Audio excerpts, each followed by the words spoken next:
বিনা তেলে বেগুন ভাজা আর ফুলকো ফুলকো রুটি। ব্রেকফাস্টে এটা হলে আমার আর কিছুই লাগে না। কার কার ভালো লাগে অবশ্যই জানাবেন। তো একটা বেগুন নিয়েছি, বড় একখানা, ভালো করে ধুয়ে এটা গোটাটা কেটে দিলাম। এবার আমি স্লাইস করে কেটে নেব। তো সিম্পলি উর্মিতে আপনাদের সকলকে স্বাগত রইল। আশা করি আপনারা সকলেই খুব ভালো আছেন। তো চলুন বেগুন ভাজা রেসিপি শুরু করি। সবগুলো কাটা হয়ে গেছে। এবার আমি এগুলোকে একটা প্লেটে তুলে নেব।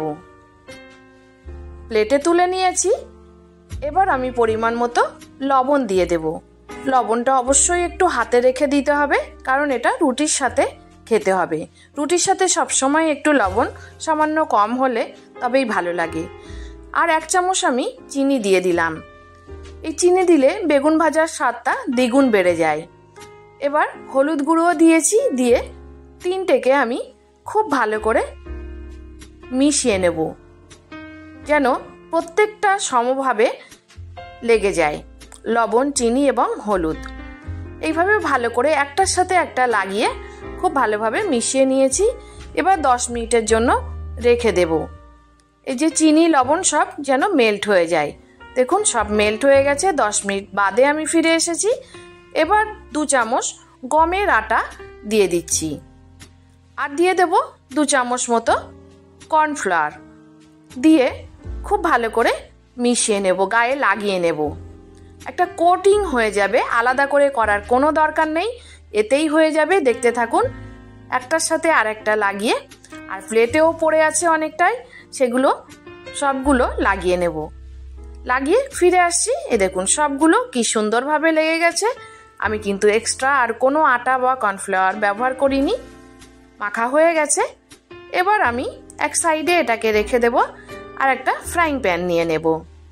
ফ্রাইং প্যানটা সামান্য তেল দিয়ে ব্রাশ করে নেব, কারণ এটা ননস্টিক ওঠা আছে তো ওই কারণেই।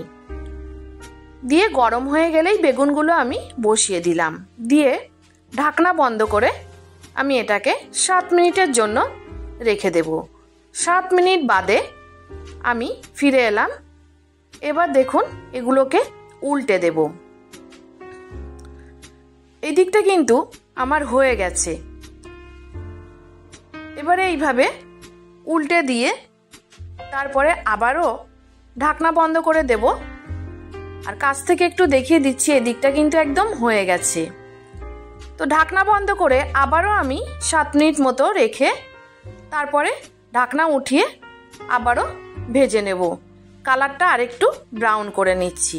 আর এই দিকটা দেখুন, দেখিয়ে দিলাম কত সুন্দর নরম হয়েছে। আর এই দিকটা একদম মুচমুচে হয়েছে, ক্রিস্পি। ওই দিকটাও হবে আরেকটু রাখলে। আরেকটু রেখেই দেখুন তুলে নেব। আওয়াজটা নিশ্চয়ই শুনতে পাচ্ছেন কত সুন্দর হয়েছে। তো বেগুন ভাজা আমার রেডি। এইভাবে বাকিগুলোও ভেজে নেব। আর এদিকে আমি রুটি দেখাবো কিভাবে আমি প্রত্যেক দিনে রুটি বানাই। এইরকম ঝটপট আটা মেখে ফুলকো ফুলকো রুটি, সেটাই শেয়ার করছি। তো সামান্য লবণ দিয়েছি আর নর্মাল টেম্পারেচারে জল, সেটা দিয়েই আমি মাখবো। দেখবেন রুটিগুলো কত সুন্দরভাবে ফুলবে। এটা আমার রোজকার কাজ। এই যে আটাটা মাখা হয়ে গেছে, মেখে আমি একটু ঢাকনা বন্ধ করে 10 মিনিট রেখে দেব। তার মাঝখানে বাকি বেগুনগুলোকে আমি ভেজে নিয়েছি, সেটা দেখাইনি। এবার 10 মিনিট বাদে আমি ফিরে এসেছি। ফিরে এসে দেখুন কত সুন্দর সফট হয়ে গেছে। এবার আমি হাতে একটু আটা লাগিয়ে এটাকে আরেকটু ঠেসে নিলাম। নিয়ে তারপরে আমি লেচি কেটে নেব। ছোট ছোট লেচি আমি কেটে নেব। আমি খুব বড় বড় রুটি আমি বানাই না, এতেই কত পাতলা রুটি হবে দেখবেন। এইভাবে সবগুলো যে কটা আমার লাগবে সকালে, সে কটা আমি লেচি কেটে হাত দিয়ে গোল গোল করে নেব। সবগুলো গোল করে নেব যতগুলো বানাবো, আর বাকিটা আমি ফ্রিজে স্টোর করে রেখে দেব।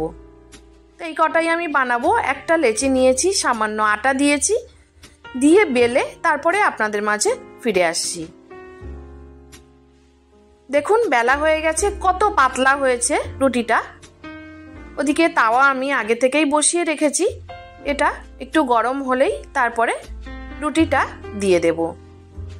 এইভাবে বাকি রুটিটাও একটা করে বেলি আমি আর একটা করে সেঁকি। একদিকটা দেখুন, এই শাঁখার প্রসেসটা অবশ্যই দেখতে হবে। একদিকটা হালকা শাঁখা হলেই, আর নিচের দিকটা একটু বেশি করে শাঁকতে হবে, একটু বেশিক্ষণ রাখতে হবে। এই দেখুন, এই কালার চলে এসেছে। এবার আমি এই কম শাঁখার দিকটা আগুনের দিকে দেব। দেখুন কত সুন্দর ফুলবে। এরকম সব রুটিগুলো এরকমইভাবে ফুলবে। তো আশা করি আপনাদের ভালো লেগেছে। যদি ভালো লেগে থাকে অবশ্যই লাইক, শেয়ার, কমেন্ট করতে ভুলবেন না। আর নতুন বন্ধুদেরকে প্লিজ চ্যানেলটি সাবস্ক্রাইব করার অনুরোধ রাখছি। আর আজ আসি, সবাই ভালো থাকবেন, সুস্থ থাকবেন। ধন্যবাদ।